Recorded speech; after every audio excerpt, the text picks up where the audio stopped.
قال ربي. هو دعاه نروح قال لفرعون وقومه. قال ايه هو؟ ما خدش الامر كده وتنه رايح، بل ابدى لربه هواجس نفسه، ولانه عارف مشقه المهمه.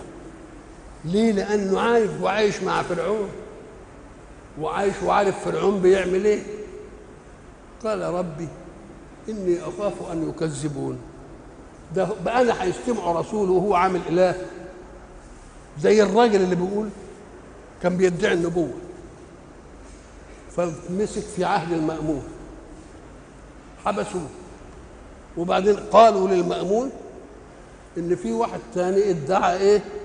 النبوه. فقال هاتوهم يقعدوا مع ايه؟ مع بعض ونشوف مين النبي فجابوه. قال له يا هذا ان هذا يدعي انه نبي. قال كذب، انا لم ارسل احدا. يبقى عمل ايه؟ ده عمل اله. نعم. اني اخاف ان يكذبون لان فيهم دعوه الوهيه. الرسول ايه اللي هيجوا وهم مدعين الالوهيه دي؟ ويضيق صدري ساعه ما يكذبوني، يضيق صدري. وضيق الصدر من ايه؟ لانني ساشاهد باطلا يجابه حقا واضحا.